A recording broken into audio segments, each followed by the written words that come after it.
to the flag of the United States of America and to the republic for which it stands, one nation, under God, indivisible, with liberty and justice for all.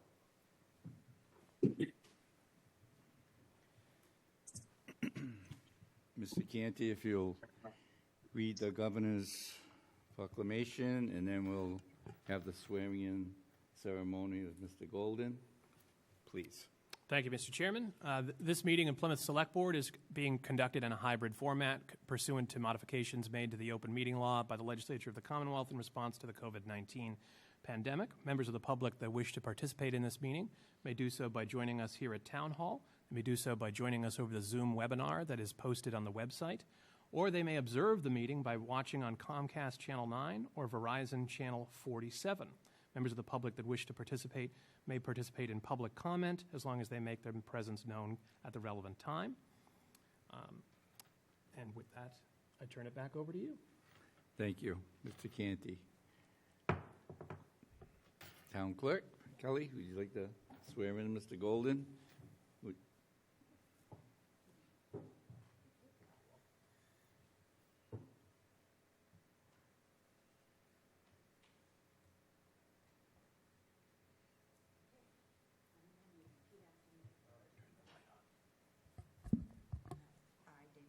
I, David Golden, do solemnly swear that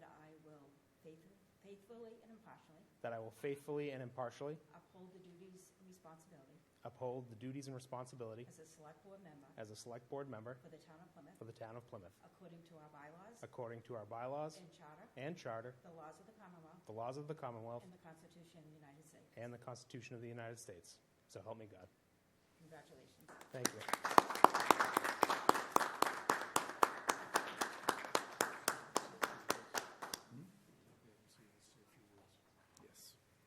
Can you just grab?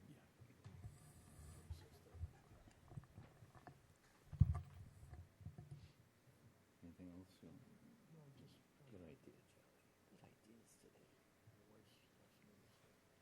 Dave, would you like to say anything at this time? Thank you, Mr. Chairman. I'm absolutely humbled by the support that I received throughout the campaign. I'm excited to be a part of this board. I think we're going to get some great work done, and I look forward to working with you all. And I want to say a special thanks to my wife, Kelly, my daughter, Emma. Couldn't have been here without them.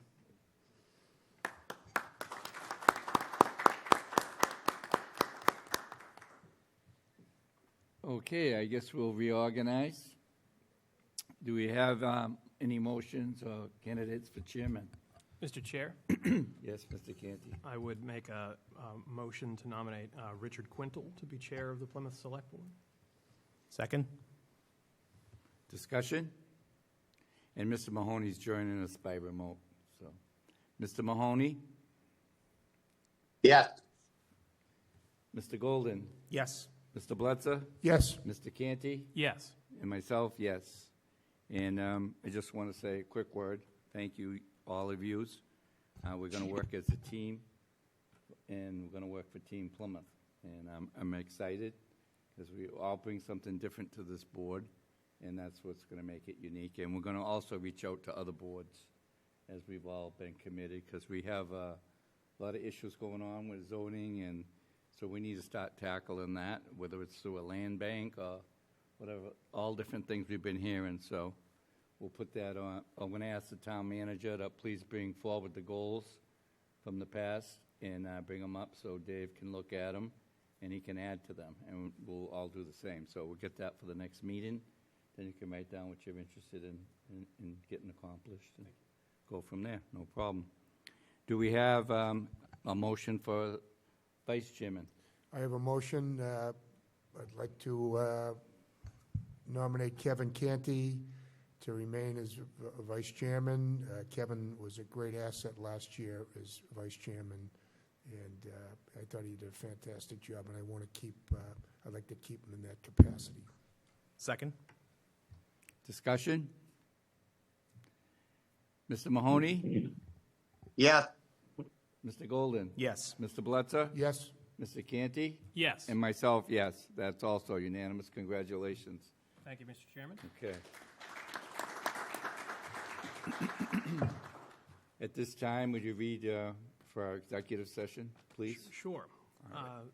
Mr. Chairman, the Select Board will hold an executive session pursuant to Massachusetts General Law, Chapter 30A, Section 21A, Clause 3, to discuss strategy with respect to collective bargaining or litigation if an open meeting may have a detrimental effect on the bargaining or litigating position of the public body, and the chair so declares. This executive session would be in relation to collective bargaining. So at this time, Mr. Chair, I would make a motion that we enter into executive session for the stated reason. Second? Motion by Mr. Canty, second by Mr. Golden, and we'll do the vote. Mr. Mahoney? Yes. Mr. Golden? Yes. Mr. Blitzer? Yes. Mr. Canty? Yes. And myself, yes. The board will be returning at approximately 6 p.m. Thank you.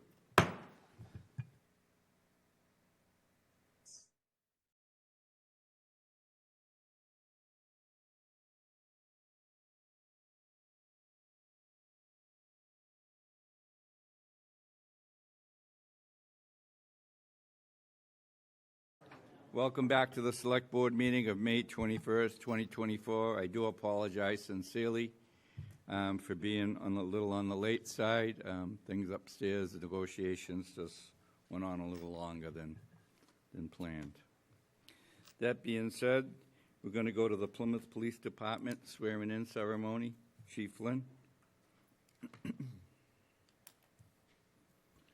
Good evening. Very exciting night for the newest officers here at the town of Plymouth and their families.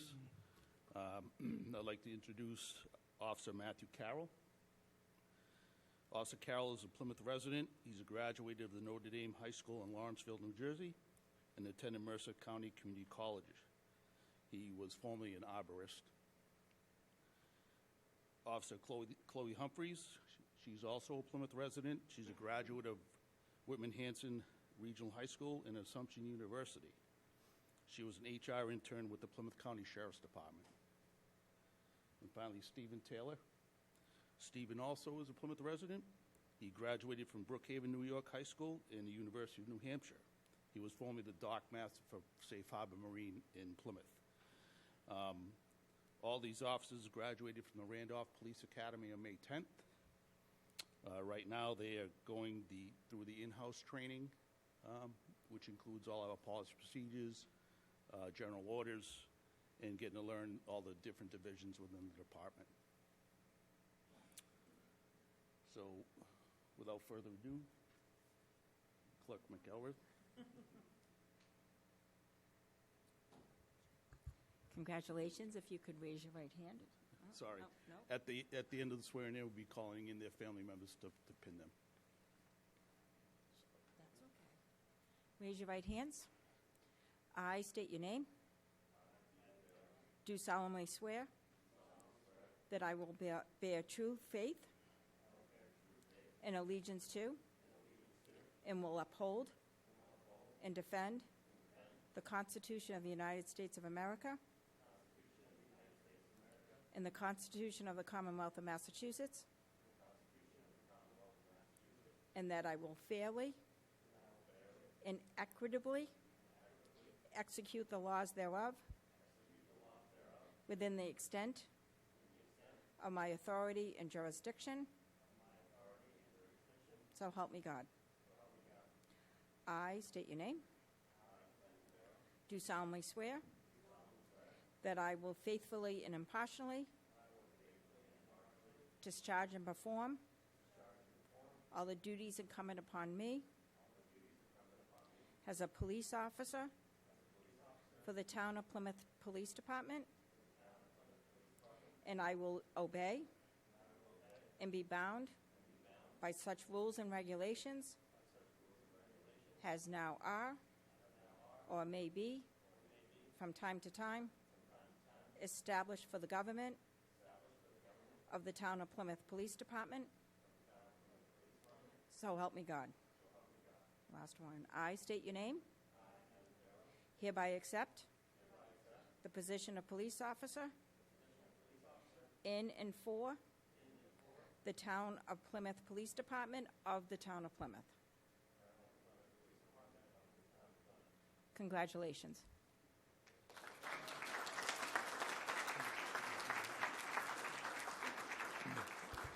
could have their family members come up and pin their loved ones, their new officers.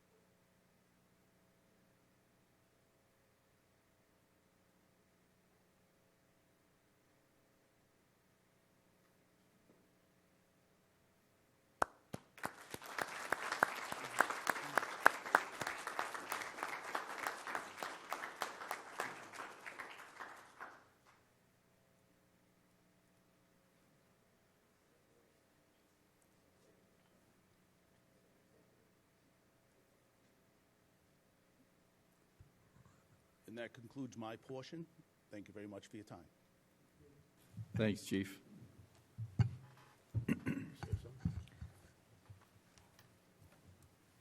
Moving on to licenses and administrative notes. Wishes of the board.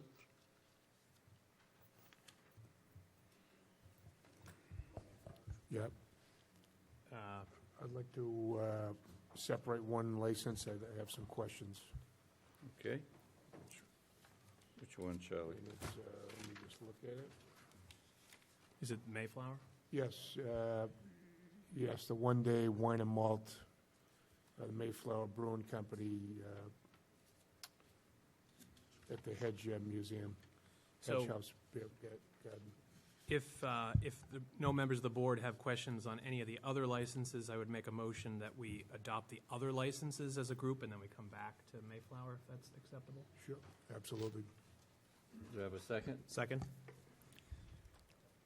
Discussion? Mr. Mahoney? Yes. Mr. Golden? Yes. Mr. Blitzer? Yes, Mr. Canty? Yes. And myself, yes. Now we're going to go back to Mayflower Brewing Company. Mr. Blitzer?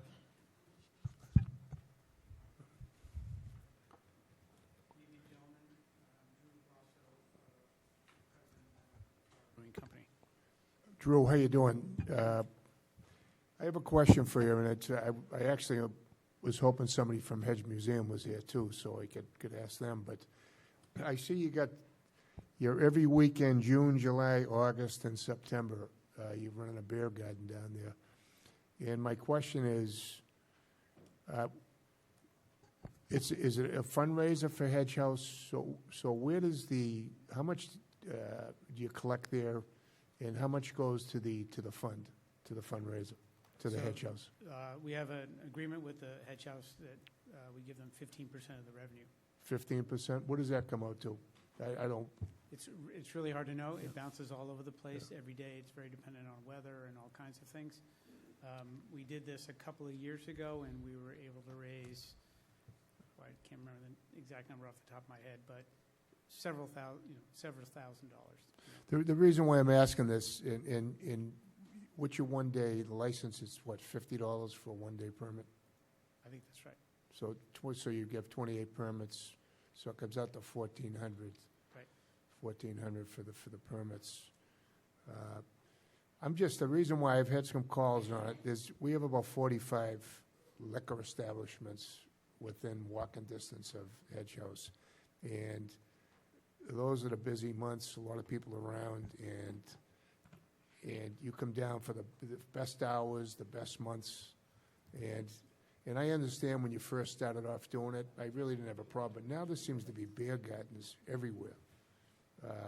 At Red Brook or at Pine Hills, those are private, they're private villages, and I can see it, and they don't have a problem, the residents or down there. But I get concerned, to me, I would feel better if we have 7 breweries now in Plymouth. If everybody got a couple of weekends to do this, I think it would be great. Good advertising for the breweries. It would be good for the Hedge House. They'd be making money too. So I just, I'm not crazy about seeing this every weekend like that. I just want to let you know. But I know you're the first brewery in Plymouth, and you've helped with our tourism.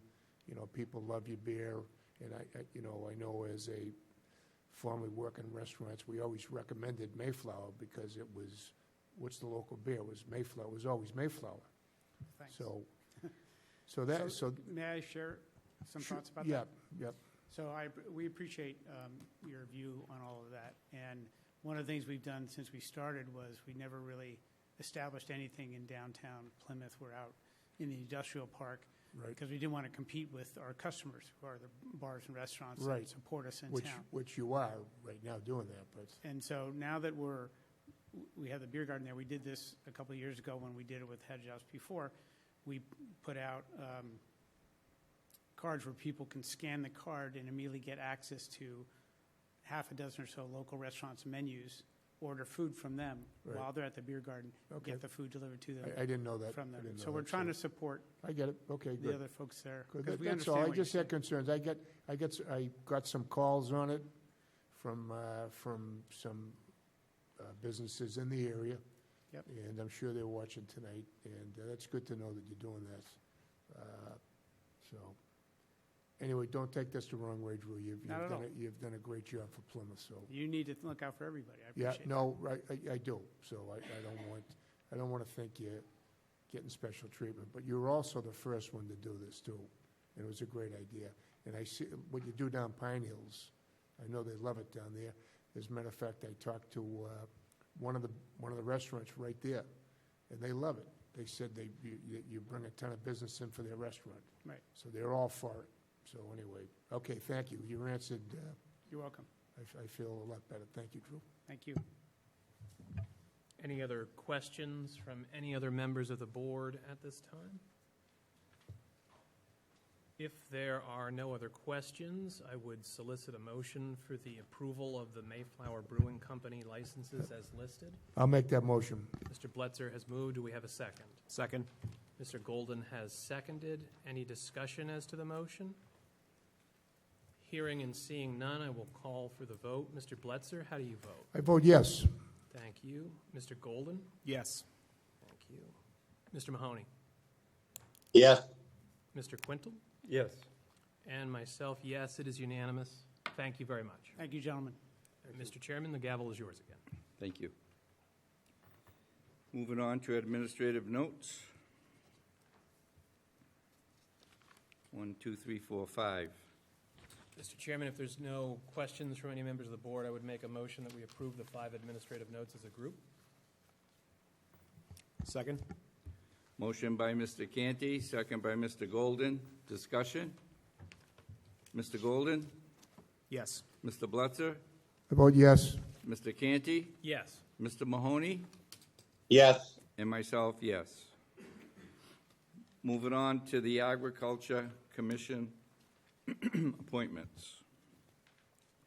We have one one-year term, one two-year term, one three-year term, and we have 2 applicants. Yep. Is Mr. Morrison here? How you doing? Would you like to come up and...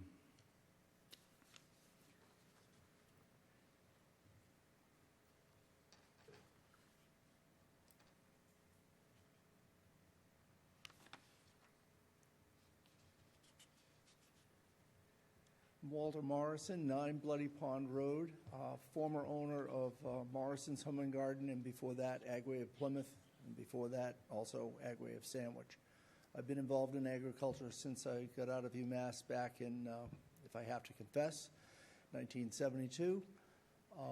It was a degree in agricultural economics at that time. I've been involved in agriculture my entire life. In addition to the education, the last 19 years I've served as a trustee for Federal Furnace Cranberry in Carver, so that's out of the Plymouth area. So I'm familiar with the cranberry industry. I'm already on the Conservation Commission. I have filed for another hopefully a full 3-year term with that commission on that board. But this, I'd like to apply for the 2-year position, if that is available. Okay, that was going to be my question. Which Yes. term were you interested in? I So- anticipated that guess. Okay. All right. Any other questions you'd have of Any me? from the board? I got one. Mr. Blitzer? Mr. Morrison, I thought you were Yes, sir. supposed to be retired. I failed. You're busier now.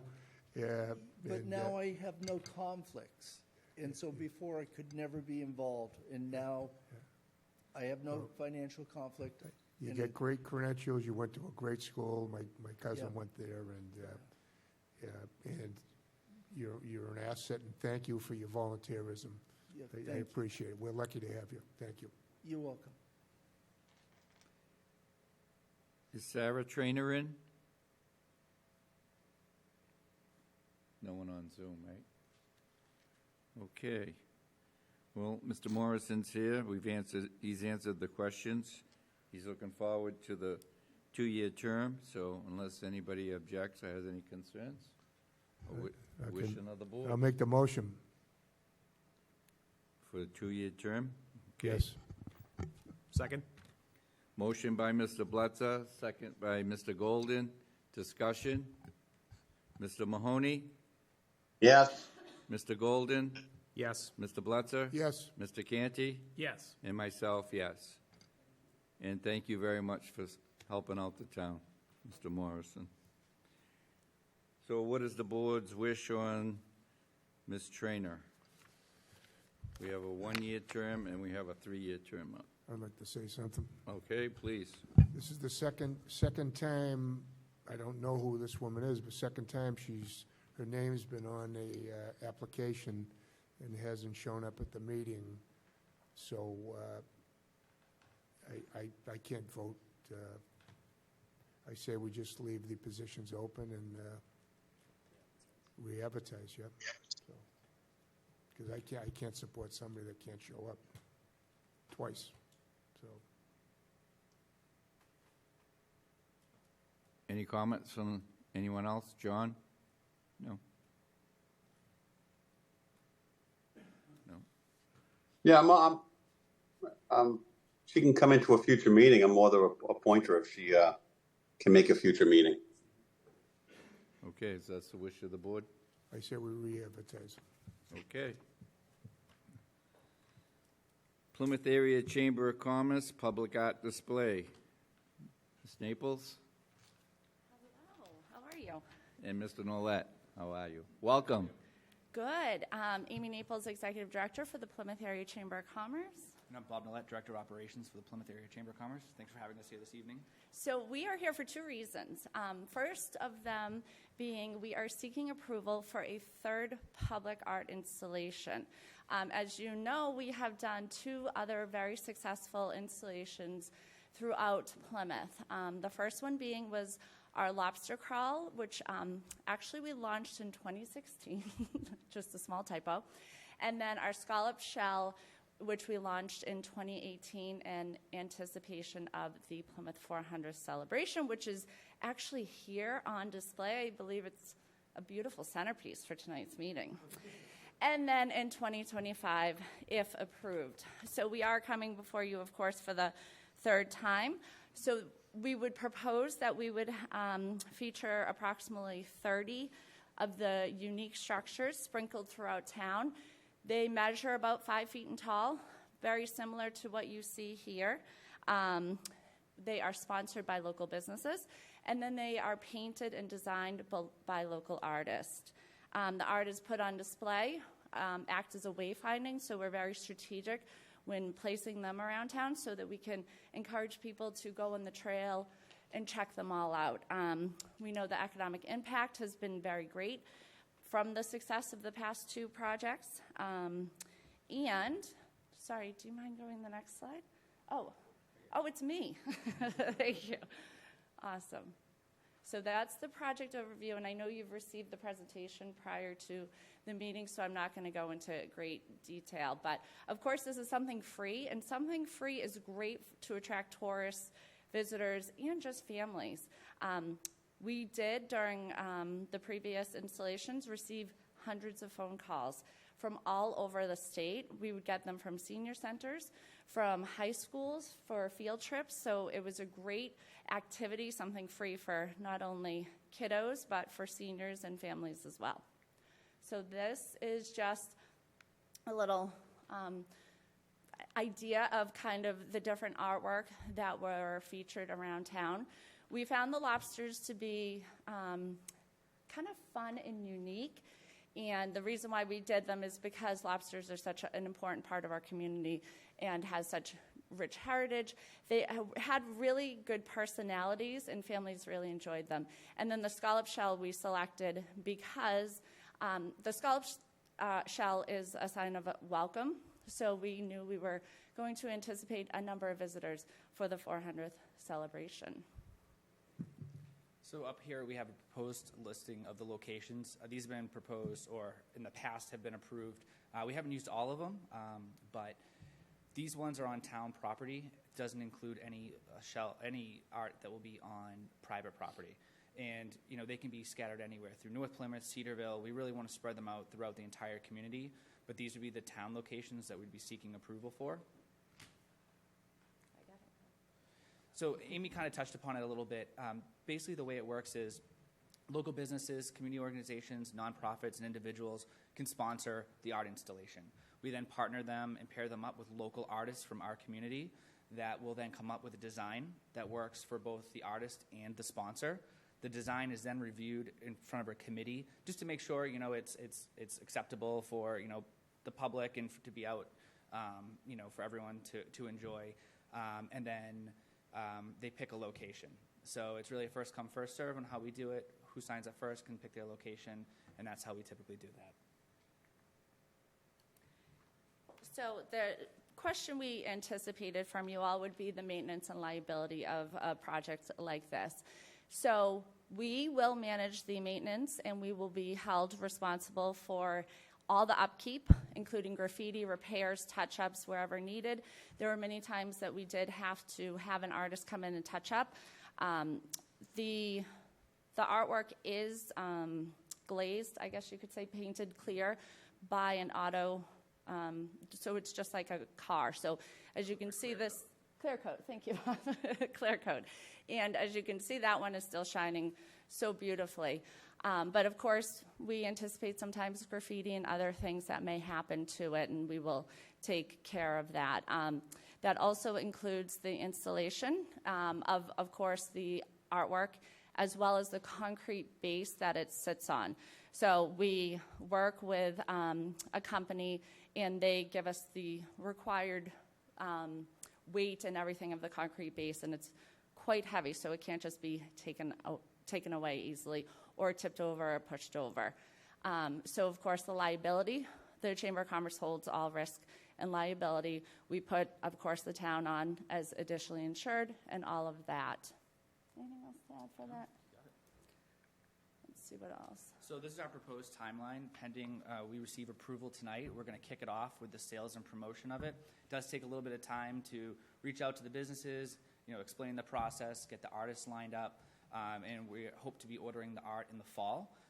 And then if everything goes well, our big reveal would be spring of 2025, right before we kick off the season.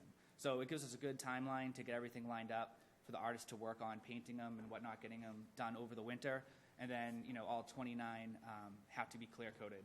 So that takes some time as well, and they get a couple coats of that. And so we have to, it's a lot of moving and transporting over quite a few months, and we're the movers and transporters. So yeah, we're the maintenance team. We'd like to give ourselves some time. So, timelines are subject to change, but that's our goal, is to get it out for spring of 2025. Yes. And I'm sure you're wondering what. So after a lot of consideration and reviewing some ideas that people had, we have come up with a harbor seal. This is open to consideration, of course, from the select board. But the reasoning behind this was because the lobsters were such a huge hit. They had such a great personality. People absolutely loved them, not just children, but the entire community. So we thought going back to a concept like that would be appropriate. We are a unique chamber. We kind of coined ourselves as not being your average chamber, and we didn't want to do something that another community may have done before. The Harbor Seal, the company that we work with, there's no other harbor seals, and Sharks and whales and everything have been done on the Cape, so we wanted to kind of stay away from that. And this is more unique, and so this is what we're hoping to get approval on. yes, and just a couple of other things I wanted to add. And the size and scale of this project, there's no one else that does this. It really sets Plymouth apart, which is why we receive so many visitors. We create maps and have them at the visitor center. And I will tell you that we had to keep ordering, and I know Steve Lyon is here because we had gone to the VSB multiple times asking for assistance with the maps. We couldn't keep them in stock. People loved them, and I know in this day and age you think, oh, you want that on your phone, but not our seniors, not families, and again, they act as wayfinding. So it was great for that. As I mentioned, we get calls from schools, groups, business outings. Company outings. There was a lot of those that took place in that. And everything about this is local. That's something that is very important to us, obviously, as a chamber and supporting local businesses.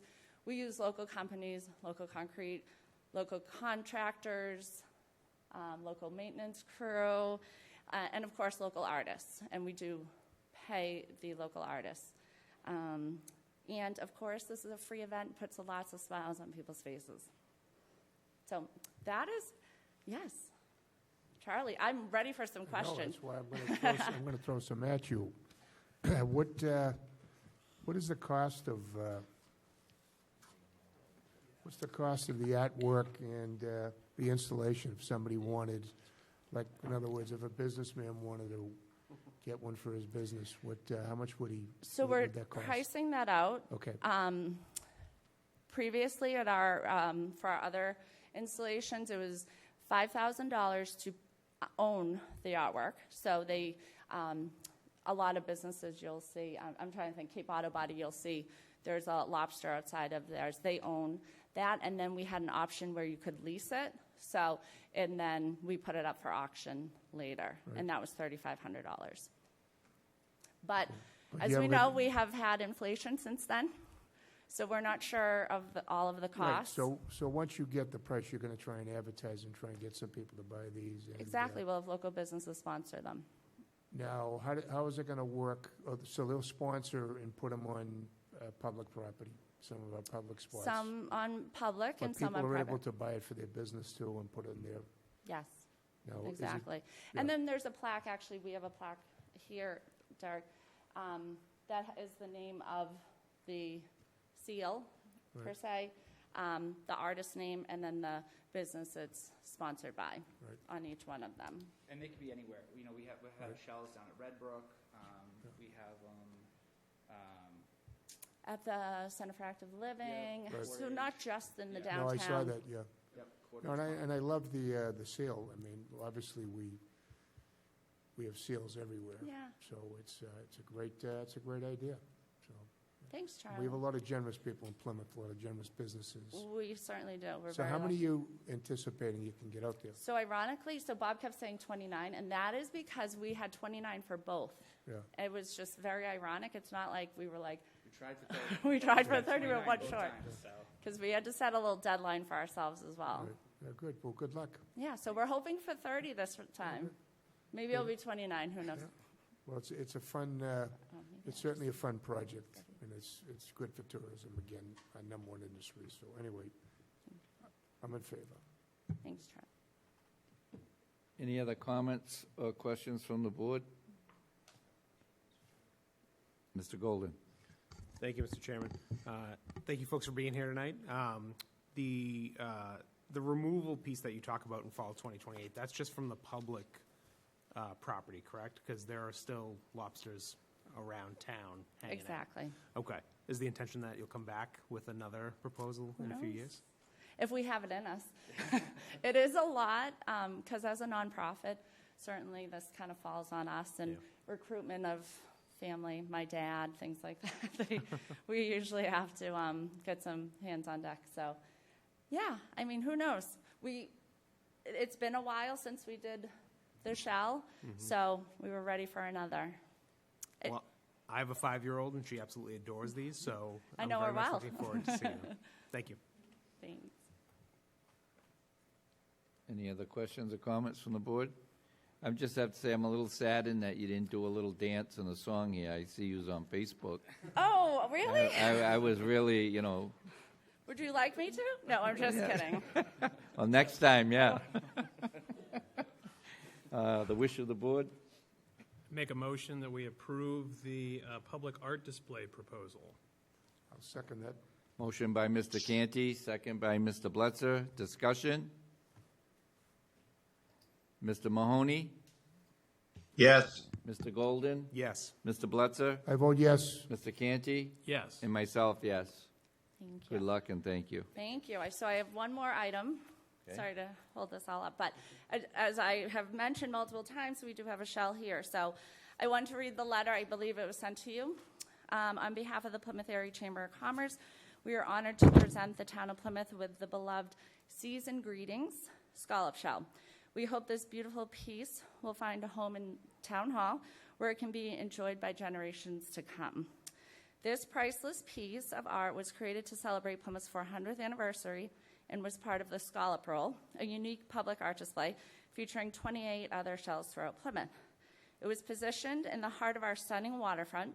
The shell welcomed residents, visitors, families, and even four-legged friends, becoming an iconic photo spot. The artist Keith Favazzi, masterfully captured the essence of Plymouth, highlighting many of our town's historic and significant landmarks. We're proud to gift the shell to the Select Board this evening, knowing it was admired by hundreds of thousands of visitors. As you may know, Plymouth Area Chamber is celebrating its 75th year this year, so we want to give back to the town that has supported and embraced our organization for many years. So thank you. Thank you very much.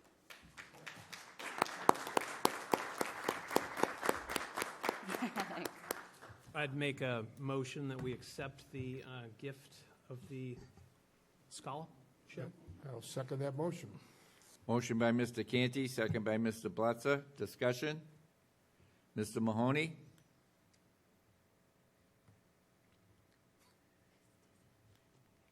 Yes. Mr. Golden? Yes. Mr. Bletzer? Yes. Mr. Canty? Yes. And myself, yes. Thank you on In behalf of the town. anticipation, we did create a little plaque as well for you all.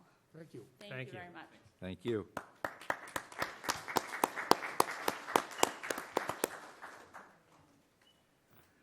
Next, we're going to go to the mobile food vending policy. Kate McKay, Town Council.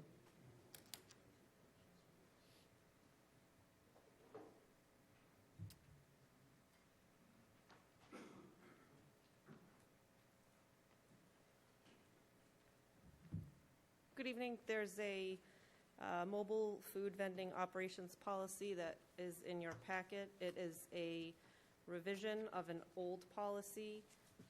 If you've had a chance to review it, it's a bit more extensive than the old policy. It starts out by, if I'll just tell you a little bit about it, it starts out by defending what a mobile food vendor is. It goes through the licensing requirements. Within the town, it addresses the prohibited areas where they cannot operate. It lays out a fairly comprehensive list of requirements that a mobile food vendor has to comply with through the various departments in town. For example, the fire department, the Board of Health, inspectional services, and it imposes obligations on them, on a mobile food vendor, in terms of where they set up, how they set up, what other rules and regulations they would be subject to. And it specifically indicates that if they want to set up on school property, they're going to have to go to the school to get that. It lays out a section for what happens if there's a violation of the policy, allowing for suspension, and then a hearing regarding that permit if that person exercises that right or if the licensing authority does. And at the very end, it exempts mobile food vendors who are contracted to serve on private property for a private event from this policy. It's got a few more details, but that's the general outline of what this policy accomplishes. Thank you, Kate. Questions or comments from the board? Mr. Canty? Thank you, Ms. McKay. In regards to if it's maybe a little pedantic, but at the risk of being pedantic, if the schools authorized it to be on school property and whoever the vendor was, violated the conditions set by the schools, does that trigger penalties under our policy? Or would they have their own separate policy that has violations and penalties like ours does? I think the intent of the policy is that if the mobile food vendor wants to operate in the town, they have to comply with this policy. Sure. The permission to use the school's location or property has to come from the school, but still the local licensing authority or the licensing authority would be enforcing these rules, not a separate set of rules from the school. Okay, so they have to, if they want to go to the schools, basically they have to get permission for the location from them and still comply with the criteria for us. Yes, Section 5 on the Yes. policy talks about the authority to grant permission Right. to be on the school property, but Yes. everything else remains with this policy and the licensing authority. Okay, thank you. Yep. Mr. Golden, then Mr. Blitzer. My first question is, Kevin, what does pedantic mean? So, but, Pedantic, overly bookish. anyway, Kate and Ann, you were part of this. So what made you do this? Which just time they just antiquated? Is there a reason for this, or? Yeah, so part of it was antiquated. Okay. And then with the new park being built at Stevens Field, Okay. I worked with Karen and Kate on it to help develop a little bit more revenue for the town, too. We've also had some issues in the past with ice cream trucks and vendors coming into places like Morton Park, fighting over being there. So this establishes a policy and a vendor to be in there without having to constantly fight with different companies coming in. Well, I'm glad you're doing it, and as these folks, as Karen, when they come down to the Board of Health and they get a food permit, you know, they got to be clear what a food permit is. It's not a permit to sell on the street. You know, I had a situation years ago. I had a guy with a hot dog cart was setting up outside East Bay Grill at 9 o'clock at night. The place it's mobbed down there, and all the restaurants are open. I went out. I said, "What are you doing?" I mean, you should see where he was set up. And he said to me, "I have a food permit. I'm licensed." I said, "That's a food permit that you can sell food, but not on the public streets. It's not a vendor's license." And he was very confused about it. So I had to diplomatically ask him to leave. So, but anyway, it's a long time coming. I don't know why we don't have any vending on public streets unless it's okayed by the town, as far as I know, right? Because Correct. in other words, There are exclusive rights that are offered, like, as you know, through July 4th. for the parades, Right. but the July 4th and Corp has the rights. Correct. And the Yep. town gives them the rights for that. I get that. But I just don't want somebody to misunderstand that they see all these streets that you can't go on. That doesn't mean you can drive down to Taylor Ave. No, actually, if you have a mobile food permit in the town of Plymouth, you can obviously sell ice cream, throughout the neighborhood, but it's a transient mobile food permit, meaning you cannot stay there any longer than your line. Okay. So once your 5 kids have bought their ice creams, you can't sit And there they're- and ring your bell. So You they're need to clear about move. that, so they Yep. can't just sit That's there part all of day. it. Yep. The reason why I'm saying it, because there's a couple of stores in that area that possibly could be opening up, and they may have a problem, stuff like that. So I've always been protective of, I guess, the restaurants, and I don't want food trucks opening up in front of them. But it's pretty clear, most of the main streets, it's pretty clear they can't do it on that, but. Right, and this does offer the opportunity, however, for someone to bid on the exclusive right to be at some of our parks and our Right. beaches. So they would have the exclusive right to be the vendor at those And quite locations. frankly, in the beaches, and I think it's a service to the places like Morton Park. Absolutely. There's nothing out there. Absolutely, and Ann mentioned it too, but by actually naming the exclusive right for the particular vendor, it eliminates a lot of the trouble that some of our young people who work at those locations had in the past few summers when certain mobile food trucks would come in together and they would say, you have to leave because I'm here, and then they would get into a little, You don't own the territory. Right, unless- exactly. Unless you have right, And also, by doing this, it's very clear what they have to have for permits. very clear. And I'm sure you inspect them and everything else, which is Yes. good. Yes. But, there is a need for the food trucks in certain areas. Mm-hmm. So, in what hours? Are there certain hours they can sell till? Or, I think we said till dusk, when, at the parks. okay. That's about all I had. Yep, that's about all I had, so thank you. You're welcome. Wish of the board? I'd if there are no further questions, I would make a motion that we approve the mobile food vending policy as presented.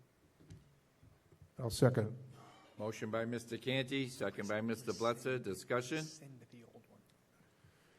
Mr. Mahoney? Mr. Chairman, do we have to rescind Yes. the old? Yes. Okay. Do we need to do that first? I will amend my motion to also rescind the existing policy. Thank you, Mr. Canty, and I'll second that. Thank you. Discussion? Seeing none, Mr. Mahoney? Yes. Mr. Golden? Yes. Mr. Blitzer? Yes. Mr. Canty? Yes. And myself, yes. Thank you. very much. Climate Action and Adaptation Plan. Mike Cahill? Welcome. Good evening, Mr. Chairman, members of the Select Board. My name is Michael Cahill. I'm the Climate Resiliency and Sustainability Planner for the town of Plymouth. I'm here on behalf with the Climate Action and Net Zero Committee here to request that you vote to approve the Climate Action and Adaptation Plan. This plan was put into place, this is the impetus for its development was when the board declared a climate emergency in July of 2021. And over the last year or so, the members of the Climate Action Net Zero Committee and my predecessor, Mark Reel, have begun working on this plan. Over the last 5 months, I've served as the staff liaison towards the development of this plan, and it's my honor to step aside and welcome Mr. Dale Bryan, the chair of the Climate Action Net Zero Committee, to the microphone.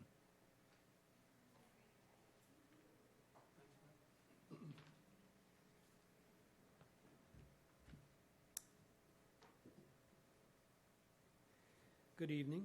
As the current chair of CANS, it is my privilege to open this conversation with you.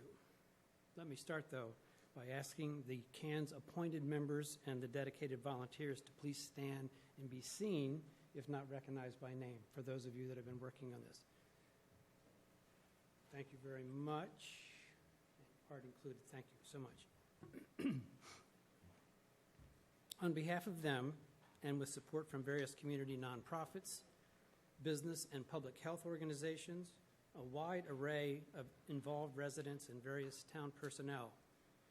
Tonight we present to you the Climate Action and Adaptation Plan and seek your approval by a confirming vote of acceptance. Like elected officials everywhere, you may be predisposed to consider this plan with the question, what will it cost the town? For now, I encourage you to let go of that concern, or at least suspend it these few minutes so you can consider the following framing. The successful implementation of this roadmap will not only save the town financially over time, since it will open access to state and federal funding sources, as well as reduce damages and costs as climate impacts occur. But most importantly, this plan will save lives. Climate change is a public health matter. Successful adaptation will enhance the quality of life of all Plymouthians, and it will lay a resilient foundation for generations to come. Think of it this way. The children born in Plymouth this year will be 76 when 2100 arrives. And our accountability is also to them, for it is probable their entire lives will be, for it is probable their entire lives will occur amidst increasing heating and related extreme climate impacts. Whether we or the nation achieve net zero by 2050 or not, decarbonizing our way of life is necessary but insufficient. We must adapt and prepare for climate-related risks and impacts. A climate emergency requires no less. Moreover, a more resilient Plymouth will enhance our community as a destination for visitors across New England, the nation, the world. A special place and region with a unique history, carrying out a demonstrated commitment to a more sustainable future will have even greater appeal. In other words, it is a lifetime of collective well-being and community vitality that we should aspire to, and by which we measure our necessary and long-term efforts. That, in essence, is what the Climate Action Adaptation Plan is about and intends to address, which leads to my second and final point. We present to you a community plan. The 60 or so of us that have collaborated to develop it, along with professional consultation, need many dozens more to help implement it in the years ahead. It can only be effective with involvement of numerous town residents, employees, officials, businesses, and organizations of every sort. We are asking you that you not only approve the plan tonight, but that you become actively involved to make real its potential. That request is of everyone in this room, everyone viewing online and on PAC TV, everyone in Plymouth, to put it directly. The CANS committee alone, even in concert with town staff, is insufficient to advance the many tasks identified in the plan. That is also true for the challenges that are certain to emerge as new burdens from climate change unfold. Community resilience is community engagement. As noted in the plan, a whole-of-government approach is integral and intentional. Moreover, a whole-of-community commitment to climate action and adaptation is also foundational to this undertaking. Community well-being is Plymouth's priority, and that is a mutual and shared obligation. And with that, I'll return it back to Mike. Thank you, Dale. So to echo the words of Mr. Bryan, this plan was, the development of this plan, we utilized a community and collaborative governance approach. Through the plan, we had 3 advisory group meetings in which we developed our priority actions with members of the community. Throughout the advisory group meetings, 46 members of town government, community leaders, and direct stakeholders were involved in the process. And as Dale mentioned, climate change is a multifaceted, complex problem. And to that, we utilized a whole-of-government approach for a solution. Now, Plymouth is not unique in this endeavor. There are 20 other South Shore communities that have already have already approved climate action plans, including Kingston, Braintree, Duxbury, Halifax, Cohasset, and Hingham. It's also pivotal to note that 295 green communities have been designated within the state of Massachusetts, all of which have energy reduction plans. Now, since the green communities designation began in 2010, the state has allocated $177 million in funding towards those communities. Plymouth was late to adopt the Green Communities program, only becoming a Green Communities in 2023. To that point, we have missed out on a significant amount of funding. To date, we have only received $270,000, which equates to 0.15% of the total state funding allocated during that period. By approving this plan tonight, you will be ensuring that we're on track for future state funding and that we will not be missing out on any more funding. In April of 2023, the town of Plymouth contracted Kim Lundgren Associates, KLA, to develop this plan. They were developed for their extraordinary track record as they have created climate action plans for 43 municipalities and cities across the country. To create and inform our policy decisions moving forward, it was pivotal that we understood the baseline conditions here in town. We did this through a greenhouse gas emissions analysis. From this analysis, we were able to show that 46% of all town emissions is coming from the transportation sector, while 47% of emissions is coming from the energy sector. It was clear this is where we need to attend our focus to. Now, climate change offers or poses a severe threat to our community. Although I think it's often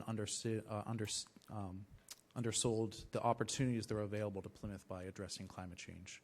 This gives us a unique opportunity to rebuild our community and our infrastructure in a way that offers public utility to our residents.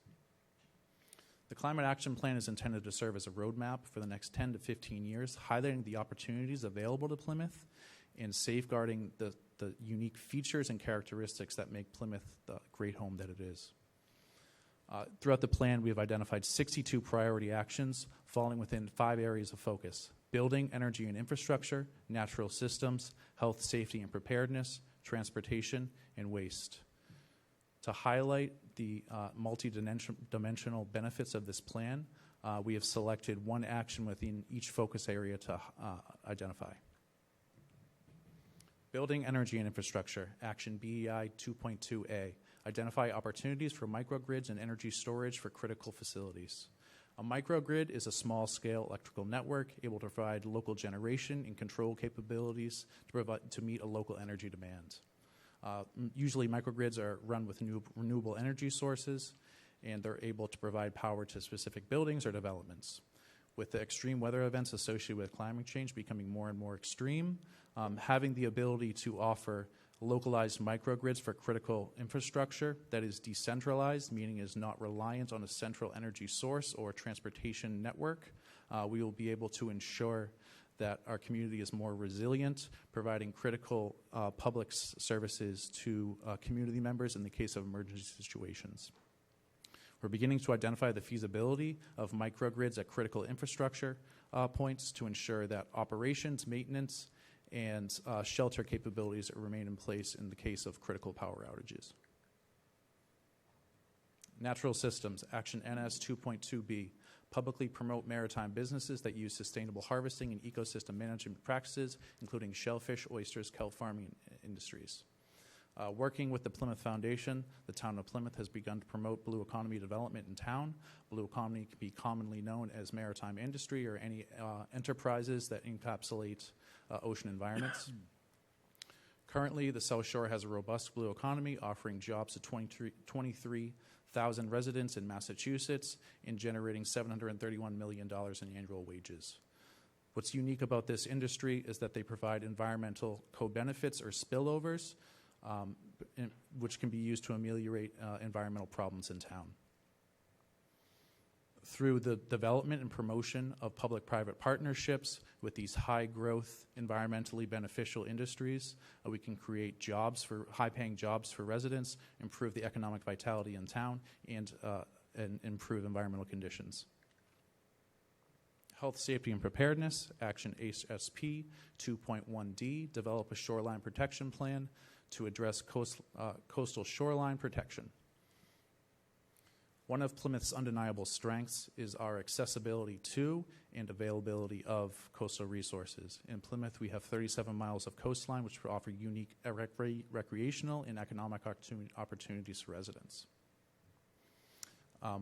Although coastlines offer significant value to our residents, they also pose significant risk associated with climate change and sea level rise and enhanced coastal storm surges. The Massachusetts Coastal Office, or Office of Coastal Zone Management, anticipates that if adaptation actions are not taken on the Massachusetts shoreline, by 2070 we'll have up to $1 billion in damages associated with sea level rise and coastal storm surges. This action will help prepare to preserve the strength of Plymouth in terms of coastline and identify areas that need immediate intervention while ensuring that we can receive state and federal funding to do so. Transportation, Action T 2.2A. Improve access and safety for pedestrians and bicycles through enhanced streetscape features with a focus on high traffic areas. Traditionally in urban policy, transportation policy, pedestrian access is often overlooked or inadequately recognized. Through this action, we are attempting to offer a reduction in transportation emissions while offering alternative means of transportation in high traffic areas. This project is directly aligned with the Downtown Resiliency Project, which seeks to redesign 3,000 linear feet in the downtown heart of Plymouth, running from Samoset Street to the Main Street Extension parking lot. Although this project will carry a multitude of environmental benefits, it's important to note that by improving pedestrian access in the downtown area and improving ADA accessibility, we can expect to see enhanced interactions between local business owners and consumers. And finally, waste, Action W 1.1C. partner with the Chamber of Commerce and the Green Restaurant Association to pilot a green restaurant destination program. As we all know, the culinary industry is a highly volatile market, and a simple leg up can provide a huge impact to a business strategy. By reducing waste and increasing efficiency for businesses, we can expect to see a decrease in operating costs and an increase in profit margins. Moreover, a study that was conducted by the Wharton Business School in 2023 found that when faced with the option between purchasing a sustainable good and a brand-named product, 71% of millennials and 75% of Gen Z individuals will choose the sustainable product. This is compounded by the fact by 2023, 48% of the United States workforce will be made up of millennials and Gen Zs. Therefore, by understanding trends in consumer preferences, companies can use a competitive advantage to set themselves apart from other firms. This action seeks to make a list of sustainable actions that local restaurants can adhere to, and from there they will be promoted and receive benefits from the town. In conclusion, your packets tonight had letters of support from various community groups that were involved in the development of this plan. We pulled out some quotes and we've put them here for you all to see.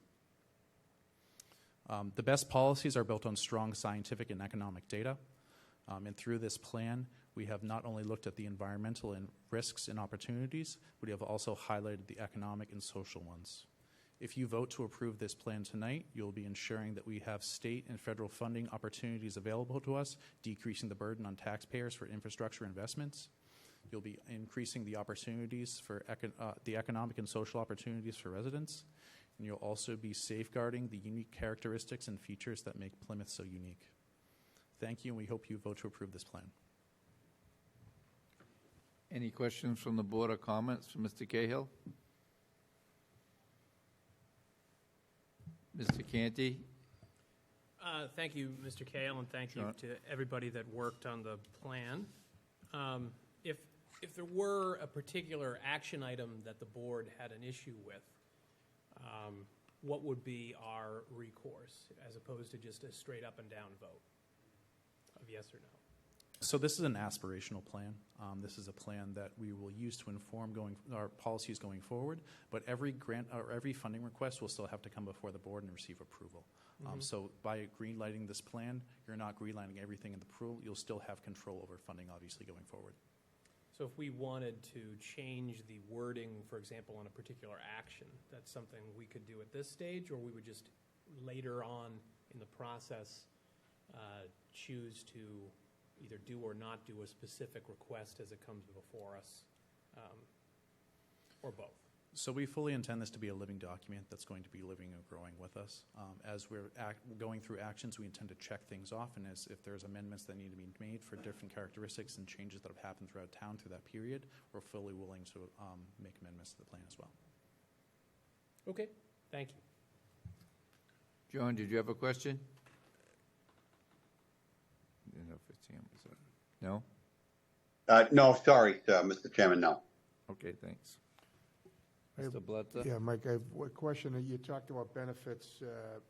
First of all, funding, we're not guaranteed funding, but what kind of funding do you anticipate? I know we have a lot of erosion and we need seawalls and things like that. And transportation's a huge issue. We want to get alternative, we want, biking and walking pedestrians. And that to me means sidewalks. And so is that the kind of funding you're talking about for infrastructure, to do those kinds of things? And the other question is, what benefits will businesses get from the town? What can the town give as benefits for businesses that go green, as you said, like, for instance, restaurants?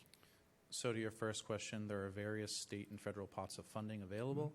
At this point in time, with the bipartisan infrastructure law that's been recently put out, there's more federal funding towards these projects than ever before. So we fully intend to use the priorities identified in this plan to help advocate for federal and state funding going forward. I should also note, like I mentioned, with the Green Communities program, the second phase of the Green Communities requires you have a climate action plan. Although there are other stipulations that we'll need to hit, this will put us on track to that second pot of funding specifically designated for communities that have climate action plans. For your second question about the Green Communities designation, is that correct? The benefits that benefit, you said that the town businesses can get benefits from the town. Sure. So what we're envisioning is that once we have a list of actions that you can do, companies are given a score depending on how many actions they check off. Once they do, they're promoted by the town as a green restaurant, and they fall underneath our green restaurant umbrella, which we can use to draw in people into town and really highlight Plymouth as a green food destination. The reason why I'm asking this question is going green also could be expensive. So I just wanted, that's how you can sell the businesses. We're doing this in the end, you can save money on it. Sure. So that's why I'm asking a question.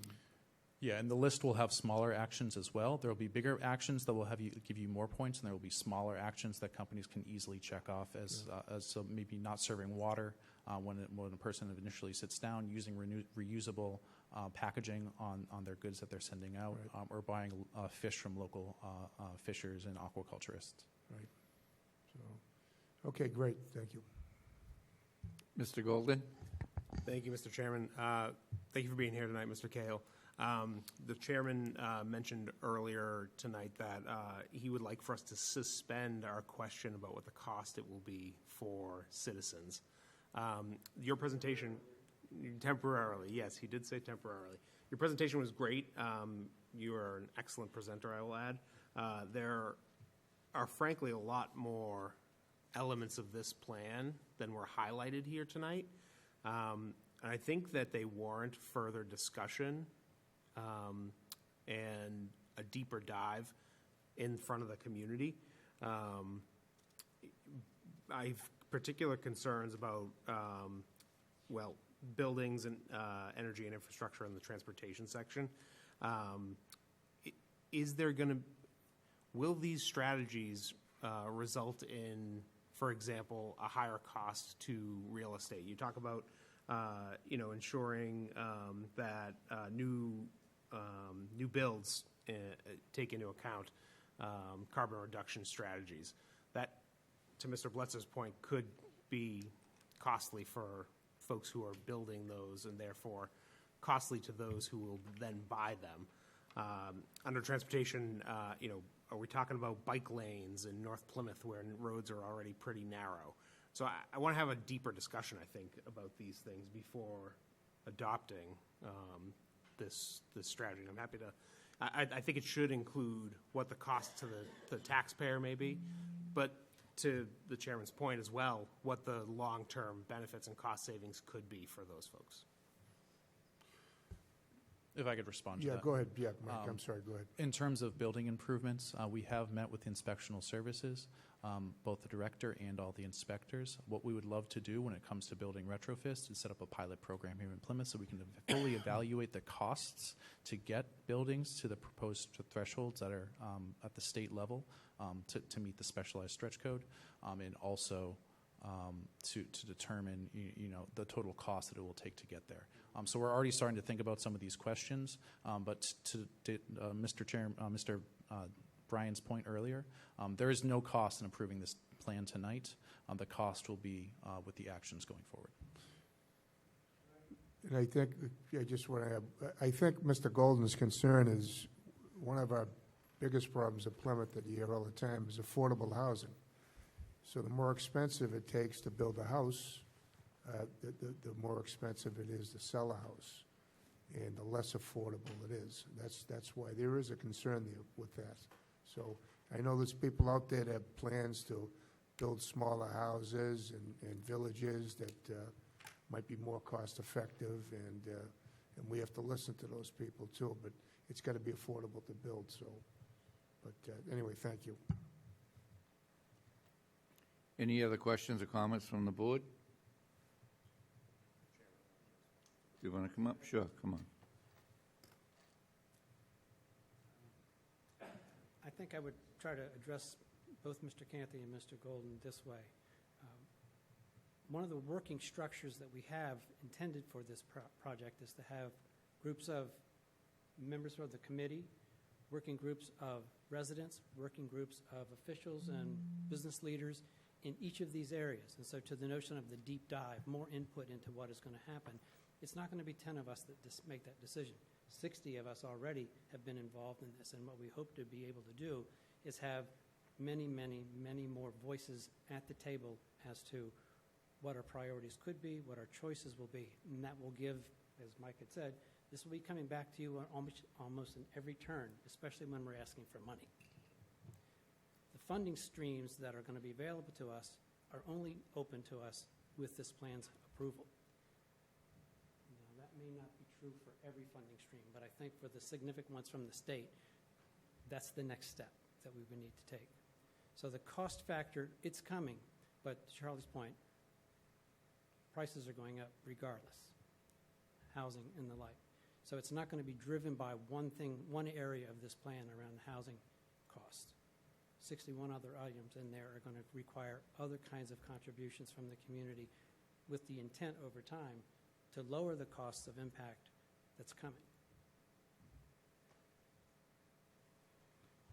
Mr. Canty? So I think this would be directed at Mr. Cahill. So, reading through the plan, I agree with, and I understand it's aspirational language, and we don't have to do any specific actions that are outlined in here. They could be assessed. It's a living document. I do think one particular action, as currently worded, is potentially inflammatory to some. So I'd like to go over what it currently is written as and a proposal to rewrite it. And get your feedback on whether, if we were to make a motion to approve the plan with my rewrite of that particular language, what your thoughts would be on that. So, specifically, I am referring to Action NS 1.2A, which currently reads, develop and implement a tree protection bylaw applying to public and private land that maintains tree cover and values the resilience benefits of trees. So, I think, for some folks, a bylaw limiting the ability to remove trees on private land may be, let's say, unpalatable. But if we were to reword it in a more broad way to develop and implement tree protection strategies and/or incentives to help encourage the maintenance of tree cover and the various resilience benefits of trees on public and private land, that may be easier to swallow. Do you have an opinion on whether we were to change that, if it would impact the overall objectives or not? So a little bit of background. This one was developed by a bylaw that was put forth in the town of Grafton. I'm blanking on the year currently, but the way that they did it was they weren't limiting the development of a property or the cutting of trees on the property after it was already been developed, but their goal was to limit in the beginning when the property was actually being constructed for a home in the first place. So if it was within a certain area of town, there had to be 15% tree cover at this property. They weren't specifically limiting the homeowner once they had come in. So a little bit of background on that one. That's kind of where we're coming from. Could you reread the bylaws or the proposed change? Sorry.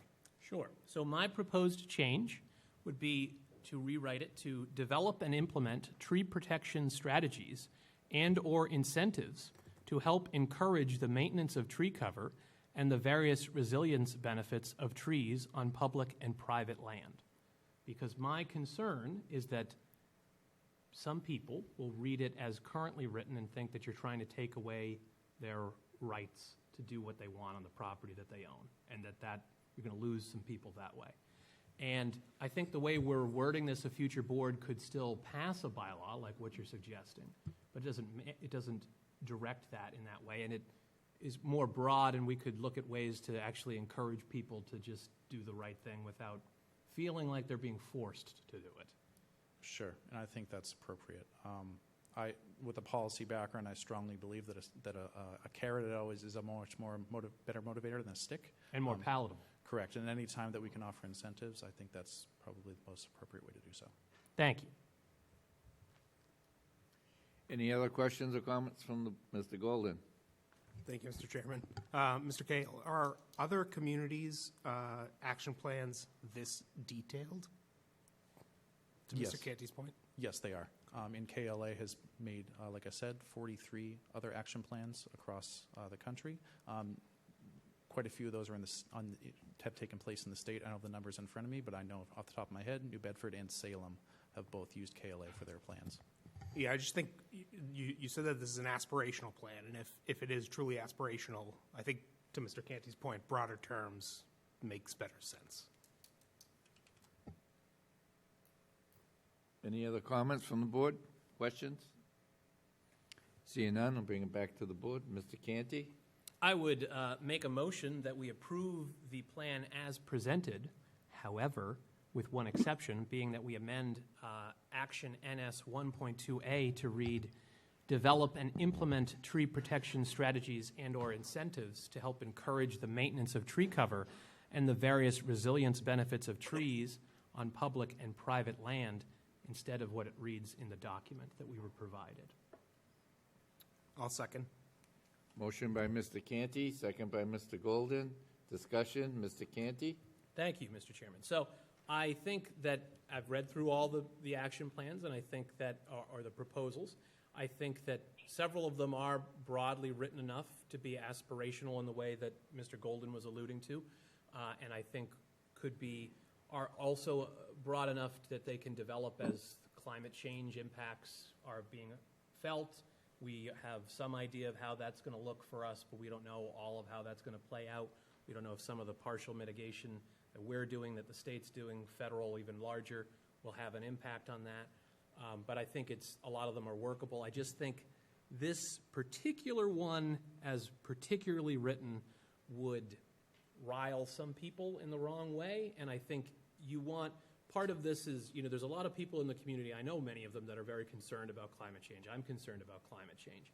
But it can't just be us that are working towards this. It has to be, you need buy-in from people that are in the middle. You need buy-in from at least some of the people that think that there's some enormous hoax to make money off solar panels or whatever those people think.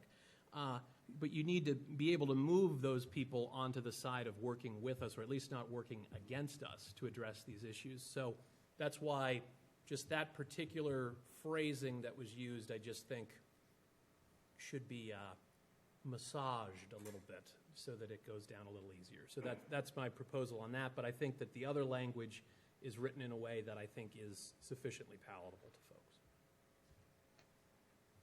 So you gave it your okay? You gave it the nod? I intend to vote yes on the slightly amended plan, yes. No, I mean, you've gone through the articles, and we're not forcing anything on any residents. Right, none of these proposals are mandatory or binding. So we could choose to pass this plan tonight and do nothing with it for the rest of human existence. Hopefully we will do those things, but none of it is required. So that's really the question. Yes, right. Okay. And then you agree with that, right? Correct. Okay. Any other comments from the board?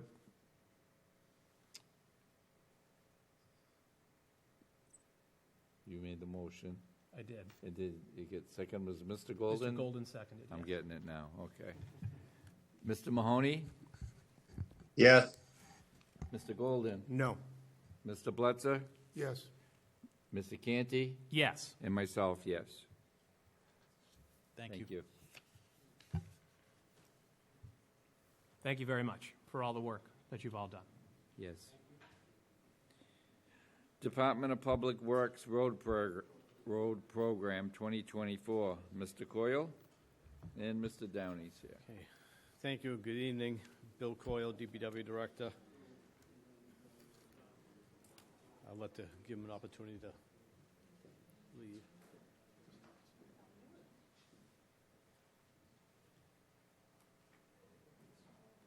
Okay, it's on the agenda.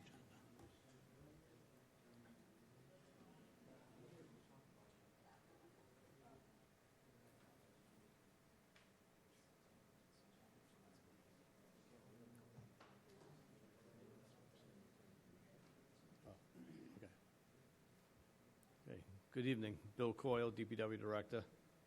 Mr. Chairman, members of the board. Mr. Golden, congratulations. And thank you for having us here this evening to present our 2024 roadway program. I thought it's also probably appropriate to announce that this week is National Public Works Week. And with that, I'd like to thank all the DPW employees for all their hard work this past year. They've done a wonderful job. And also to mention that Friday is Public Works Day at DPW.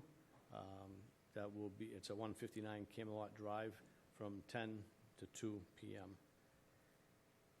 So a few things I also wanted to mention was that in going over our roadway program, James and I went through the beta report that was done a few years back. And we used that report as a guide where they've identified certain roads for need of improvement. We went through the report, but then we drove for the past several months when time would allow many of these roads that were major collector roads that were in need of maintenance work, but also neighborhood roads that were in somewhat deplorable condition. So we're trying to balance maintaining our infrastructure, our heavily traveled roadways. The philosophy is you keep your good roads good, but also and try not to always do worse first. But there is a balance there. You have to keep your good roads good and your collector roads in good condition, but you have to make sure you're also addressing some of the neighborhood roads that are in very poor condition. So I think the plan that James will present this evening to you, I think, is a balance of that. And you'll see that we have, and I'll steal some of James's thunder, we have about 30 miles of roadway work that we're proposing this year, 17 miles of chip seal, which is more of a surface treatment, so keeping the good roads good, and about 13 miles of reclamation, which is pulverizing a roadway, regrading, and also paving, and with a total investment of over $9 million into our infrastructure. So with that, I'll turn it over to James, but I also want to announce that I received the notification from Bay State Roads, and I'll probably embarrass him, but he was given the designation of a Master Road Scholar this year. So I will turn it over to our Master Road Scholar. Thank you. Thank you, Bill. Thank you, Bill. Chairman, board, everybody. So I'm here, James Downey, Assistant DPW Director, and I'm here to talk about the 2024 road program. The town of Plymouth had hired the Beta Group back in 2011 to inspect and create our pavement management program. Since 2011, we have updated this report several times, with the most recent update done last year, 2023. This road program covers about 378 miles of road, of which are made up by accepted, unaccepted, paved roads, and gravel. We have 230 miles of accepted paved roads and 74 miles of unaccepted paved roads, for a total of 304 miles of paved roads. We also have gravel roads, 14 miles of accepted and 60 miles of unaccepted, for 74 miles of total gravel roads. There are other roads in Plymouth that do not fall under this program or town jurisdiction. They are considered excluded. Some of those roads include those owned by the state and private roads. Some examples being Warren Avenue, State Road, known as Route 3A and Route 3, and then other roads which are private are like Shops at 5 and the roads found in the Pine Hills and Red Brook.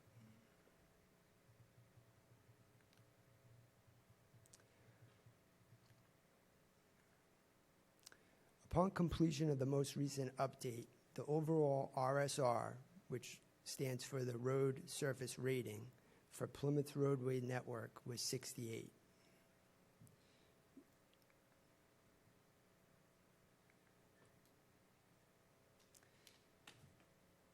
That rating of 68 was comprised of the year-end analysis, which include looking at the total of 304 paved miles of road, and when giving them a grade, the RSR, they were then categorized into several different repair methods. Some roads that were in poor condition fell under major rehabilitation.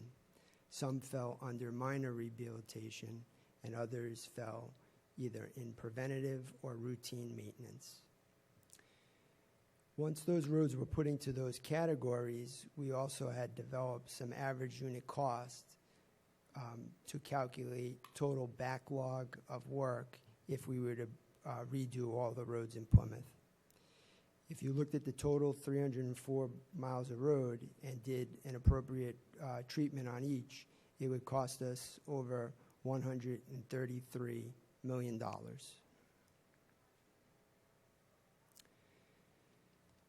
This graph here may be familiar to some. It appears in the beta report, and it shows the existing condition analysis with a 5-year forecast. So right now, the road network rates at 68, and with and with a certain amount of investment every year, that rating could either go up or down. So on average, if the town was to invest $5.5 million a year, we would probably stay relatively steady at 60, 68, 69. If you put a little bit more money, say $7 million a year, you would gradually go up over time. If you put $8.5 million over the course of 5 years, we probably would go from a 68 just to over a 72, which I would say probably 72, 75 is a pretty reasonable and good place to be in time. So you've got an asphalt road. Every year, that road gets a little further from new. Left untreated, that pavement will only last 10 to 15 years. Some cities and counties wait until the road is in need of major repairs before they remove and replace the pavement. That type of fix gets really costly, especially considering all the roads in a network, each getting closer and closer to failure and closer to expensive intervention. This drains the budget and puts the whole network on the path to deterioration. But some agencies are getting 40 years of life or more from their asphalt roads. By preserving pavement with cost-effective surface treatments, communities are keeping their good roads in good shape for much longer. That saves the budget and the network in the long run, and there's less downtime for major construction, which keeps residents happy. Still, some roads are past the point of preservation. What to do with deteriorated roads? Why not recycle the pavement you've already paid for? Asphalt recycling treatments build roads with equal strength at a fraction of the cost, helping agencies save resources big time. Plus, both preservation and recycling cut down on greenhouse gas emissions and material waste. By proactively managing our road network, instead of just fixing one failing road at a time, road managers can put their community back on the road to success. Learn how to stretch your resources further at roadresource.org. So that was a video I put into the slideshow. It was a little hard to hear, so it may not have had the full effect. You may recognize it from last year. It was also in the presentation last year. And it pretty much gives a good summary of what we look to do in evaluating our roads, classifying them into different categories, and then appropriately do some in each of the categories in order to spend the money wisely. So just for comparison, last year we had about 15.5 miles of road that we completed. We were able to pave 5.6 miles, and we did 9.9 miles of rubber chip seal. For this year, we were looking to do a little bit more. So as Bill had mentioned, we're shooting for just over 30 miles of road this year. And that'll include both paving of full depth and mill and overlay for about 13.1 miles, and then also some rubber chip seal of about 17.3 miles. This is just a bar graph showing the same thing over the last 3 years. So 2022, we had completed just over 7.3 miles total. Then last year, we about doubled that to 15.5. And then this year, we're looking to double that as well and accomplish 30.4 miles of road.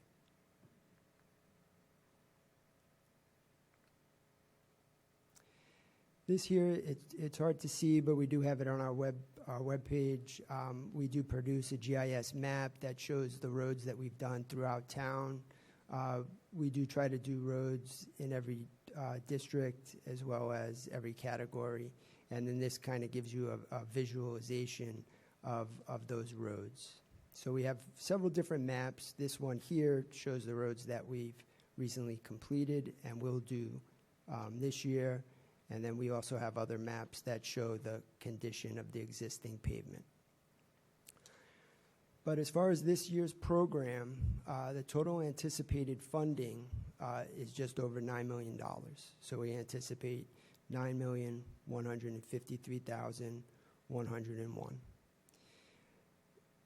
Out of that money, we have about 87% going towards accepted roads. So we have $7,959,491 for accepted roads and $1,193,610 for unaccepted roads. If you break down that spending into the different categories, we have about 24% going towards rubber chip seal, 42% going to paving, and then we have 22% going towards sidewalk, drainage, and crack seal. And then we set aside about 13% for contingency. The primary funding sources for our program come from town meeting, which at this year's town meeting, it was approved for $3 million towards road preservation. We still have some funding left over from FY22, which is allocated towards accepted and unaccepted.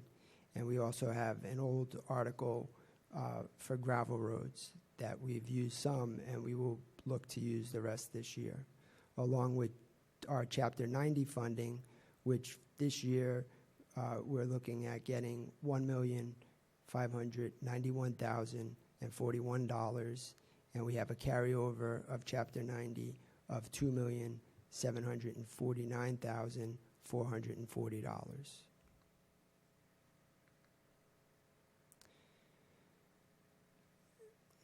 So now I list the streets that we're going to do under the program.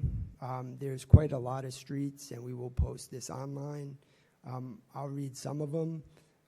So for our rubber chip seal, we're looking to do Black Cat Road, Brandeis Lane, Clifford Road, Compton Court, Daniel Circle, Dorothy Road, Garrett Place, Gunner Exchange Road, Kirk Circle, Lady Slipper Drive, Lawrence Road, Little Pine Lane, Little Sandy Pond Road, Long Pond Road, Lunds Way, North Triangle Drive, Old Schoolhouse Road, Raymond Road, Ship Pond Road, Stowe Lane, Triphammer Circle, Upland Road, Wareham Road, and Watercourse Road. These would all fall under the rubber chip seal program. For hot mix asphalt paving, we have Allerton Street, Bartlett Road, Beach Road, Beaver Dam Road, Boot Pond Road, Brook Road, Carver Road, Church Street, Clark Road, Cordage Terrace Extension, Crackstone Road, Eaton Way, Eisenhower Way, Hedges Pond Road, Hilldale Road, Hoover Street, Kennedy Parkway, Long Pond Road, Manamet Point Road, Muster Field, Nix Rock Road and Squanto Road, Priest Road, Priscilla Beach Road, Robbins Hill Road, Samoset Street, Seaver Place, Seaver Street, Smolin Lane, South Cherry Street, Timothy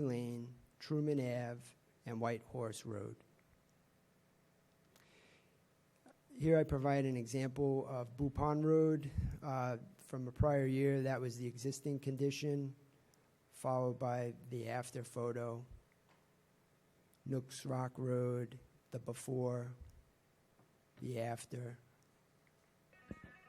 And then I have another little video here. I don't know if the volume will be heard, but the photos should speak for themselves.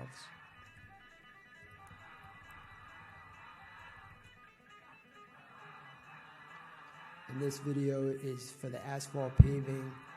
There's an asphalt plant located in Plymouth, and they are our current contractor this year as well as several past years.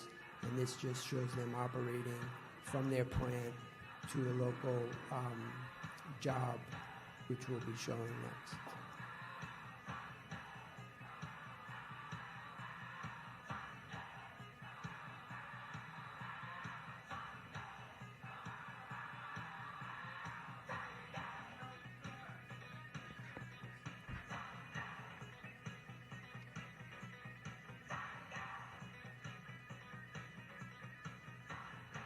So this work here is on Court Street, out front of Town Hall.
It is sped up a little bit.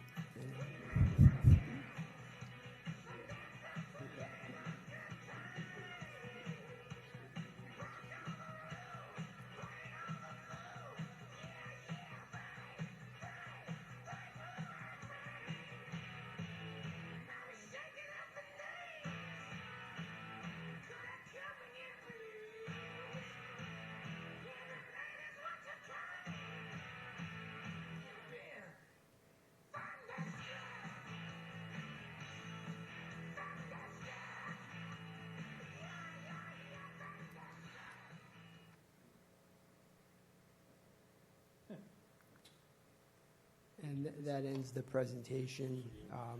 And we are here for questions. Any questions or comments from the board? I got some comments. Mr. Bletzer? I think we're doubling from last year, from 15 to 30 miles. That's awesome. You know, that's what we talked about. It was one of our goals. It's why we put money away. You know, we're fixing buildings. I see that being done. We're accomplishing that. Now we're fixing roads. I mean, that's substantial, going from 15 to 30. And being on the Roads Advisory Committee, I've learned so much. I knew nothing about this, but it's hard to get 30 miles. It's hard to get 15. We don't have the paving companies to do it. You explained that to us last year. And it's not even if you had the money, you know. So I hope everybody that's watching realizes that to do 30 miles is big. It's a lot of work. And I'd like to comment about the, you know, the money part of it, that chip seal. I have that on my street. And it was amazing. I watched them do it. And I guess we get 10 years, but it's great. And it's 15% of the cost for paving. So we're going to be able to do a lot more of that, too, with the money. You're spending, what, $9 million this year? And so it's great. I got a question on the 68 rating. I should know this, but what is satisfactory? What are we trying to achieve? What do you think we can achieve? Let's put it that way first. You know, because it's like, I always relate everything to restaurants. You want to have a, 20% liquor cost. But what are you selling the drinks for? What can you possibly, if your mix is at 24, it's hard to get at 20. What do you think we can achieve for a rating? I would think we could be somewhere between 70 and 75. So we're gonna get close to that this year if we hit our 30 miles. If we do what you're talking about, I we're think gonna be around. we will make some progress towards it. I think if I go back to that slide, I think, let me just see if I can go back. Oh. I think it would take maybe 5 years to get to the 75. Right. But I think we should, after this year, see our score go up by at least a point. Now, the score, that's another question. Is the higher the rating, do we get better funding, or does that make a difference? Is that, it just tells us what the shape of our roads are in? Okay. Yeah, it's just the condition of the road. Yeah. So it's like your grade in school, so it goes from 1 to 100. And, yeah, but it doesn't. So we're never gonna be 100, but if we get to 75, we'll be in pretty good shape. Right, That's yes. good. Yep. So- Yep. Well, it's something to look forward to. I'm very impressed from last year to this year, especially if we accomplish it. So hopefully next year, we can get up again. We can do 40 miles next year. So anyway, great job. Great job by the DPW. I saw what you did on Water Street, finishing that up, cleaning that up. And I know you're going to come back in the fall, or the spring, excuse me, and you're going to buff that up and repave it so it looks nice and stripe it and everything else. But anyway, great job. Okay, thank you. Mr. Mahoney and then Mr. Canty.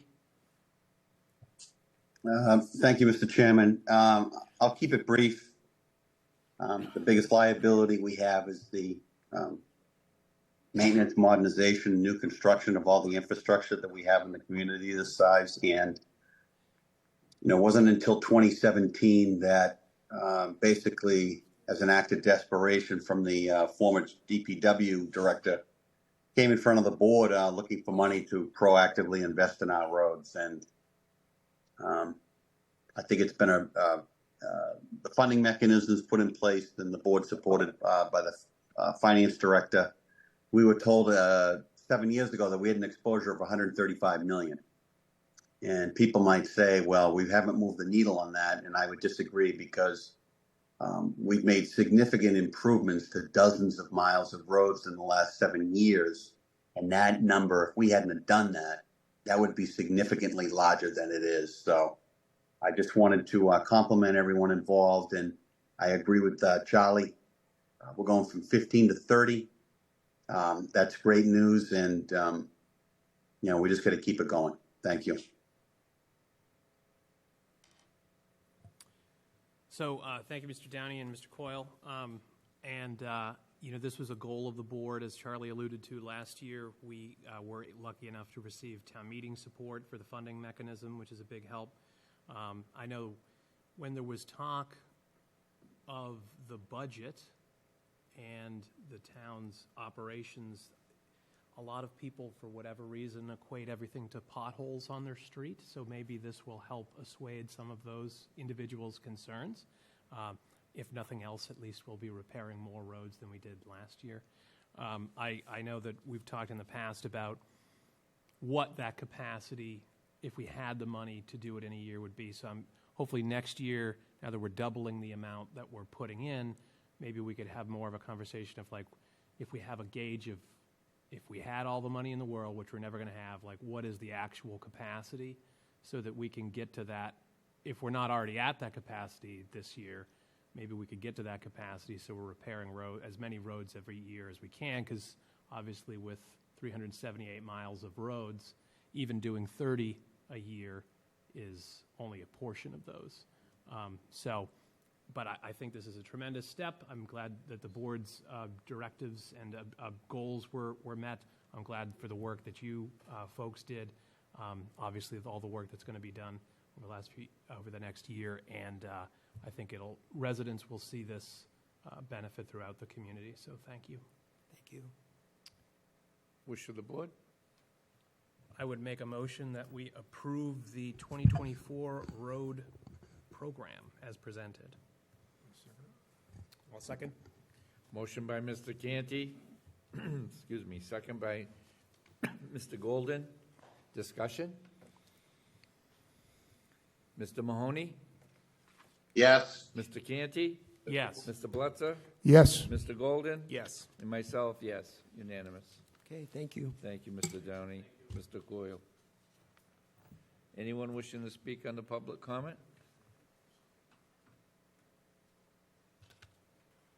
Town managers report? Okay, so lots to report regarding the summer season's upon us, and Memorial Day is just in front of us this weekend. Let me start by saying, just as a reminder, that the Memorial Day Parade will begin at Memorial Hall this coming Monday morning. Folks will gather around 9 a.m. and then step off the parade route by 9:30 and end the parade route at the training green. So inviting all folks to attend. I think the weather's going to hold out. It should be a great day. Before I get on to some of the summer items, just as an official announcement, although it was covered by the local newspaper, Water Street is officially open. The street's been put back together. Striping will be complete, I think, this week. And the new sewer main is flowing. So we'll continue to monitor that through the summer months as we try to wrap up this project. As far as the election goes, just some data to report.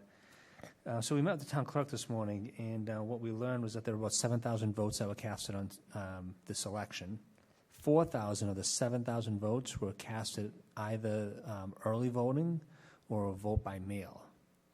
And I know we've had some conversations with the town clerk and some members of this board about compiling data to determine whether or not it starts to make sense to consolidate polling locations. So that's something we hope to work with the board over the next 6+ months. We will continue to gather data. We have another election that will take place in September. Then again, the presidential election will take place in November. But given that more than 50% of the folks that are voting not on election day, this may be an opportune time to look at our current operations and consolidate some of those polling locations. So looking forward to those conversations in the future.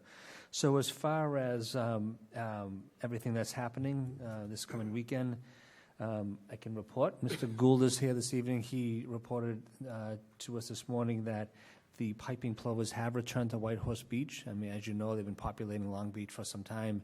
It was new last year that the plovers populated White Horse Beach, so his team will continue to monitor them.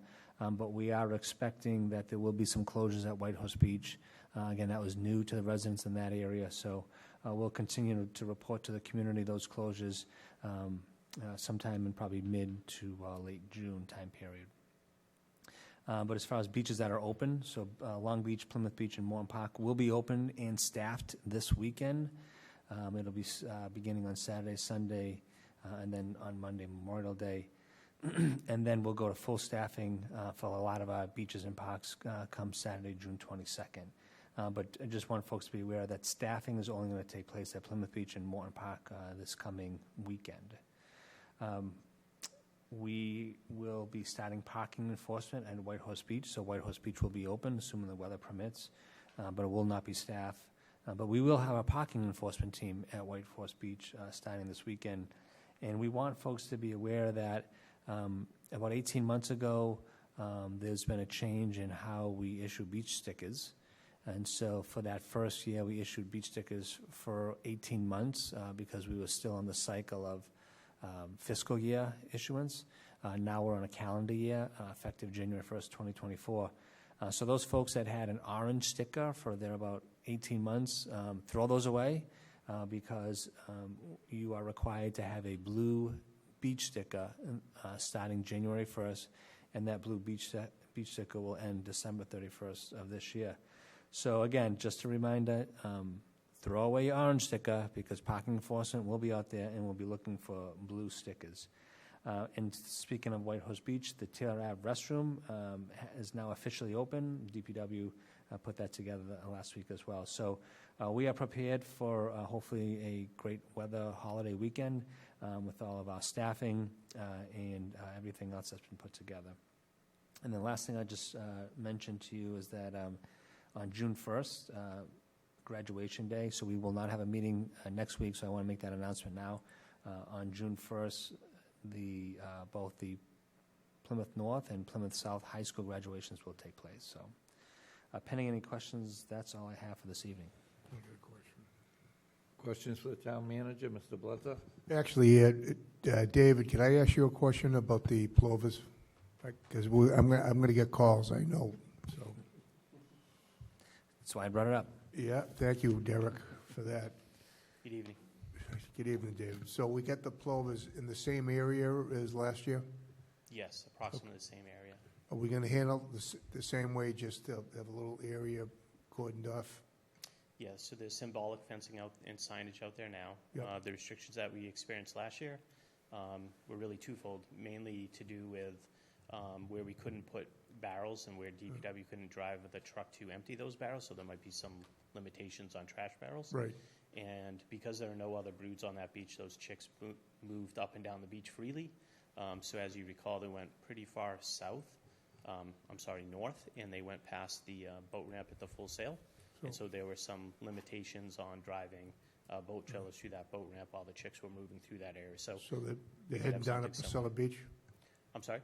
Are they heading down to Priscilla Beach? Correct. Okay. Yep. I'm just kidding. So you can't drive on the beach. The trucks can't get down there. You're going to be able to put extra barrels out by the Full Sail, like you did. You did that last year. Yeah, so we can just move them up further where the trucks can get to, where the chicks won't be going. Correct. And what about the other areas, public areas? You can't put barrels out there? South of the brook is not an issue. No, north of the Brook Avenue, Abington Ave, Thomas Ave. Up until Williams until the anticipated hatch date, and then we'll see how far those chicks move, and then if we have to move barrels out of those areas, because we're not going to be able to drive in to empty them, then we'll have to plan accordingly. Okay, because they'll be asking that. So. Yep, we'll be working with DPW that whole time, just like we did last year, and let them know. And you posted down there too, I believe, didn't you? Correct. Post something good, so that's great. Okay, thank you. You're welcome. Yep. Any other comments or questions for Derek? Seeing none. Anyone have anything under new business? Mr. Canty? Thank you, Mr. Chairman. So one of the priorities that I had for this year, and I've already spoken to the chair about this, is having the select board have a comprehensive legislative agenda that we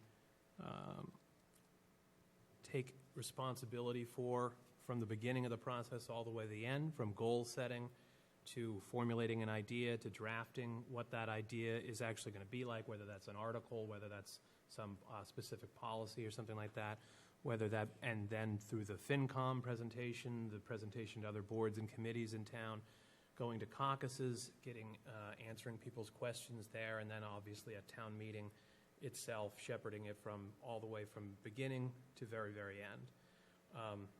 That is something that I think we did to a limited extent this year with some of the articles, like the budget. I was able to personally go to, I think, 9 out of the 18 caucuses, which I think helped. But if each of us could pitch in, that would make many hands make light work, right? So getting more of us to go to those caucuses, I think, would be better to get to be able to answer people's questions and advance our particular agendas and priorities. Would, I think, be beneficial.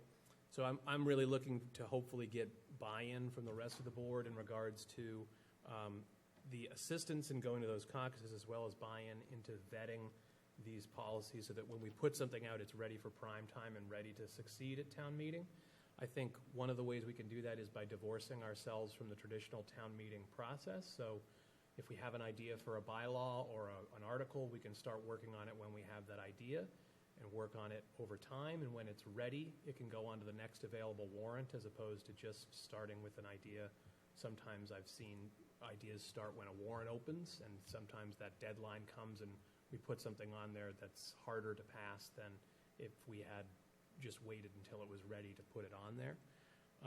I think that doing it this way will improve our work product itself as well as our work process, and it'll help move Plymouth forward. I would suggest, if it's amenable to the chair and the town manager who set the agenda, that a good place to start with this would be looking at the nuisance bylaw from last fall, which I think after town meeting was viewed as by some people as being close to something that could pass, but wasn't quite there for the people that were voting on it at the day. I think we could, over the course of the summer, for example, work on the nuisance bylaw and put it in a position where we could get something passed, because obviously we're still getting complaints about things like Burt's and the other unsightly properties throughout town. But I don't think that particular one failed for that reason. I think it failed for some other reasons that were kind of secondary concerns. So maybe if we focused on the primary and then went from there in the future. But that's something that's a priority for me, and I look forward to working with the board on that. And my hope is that we could maybe put the nuisance bylaw on if not the next agenda, then one of the agendas in June to start that process. Mr. Blitzer?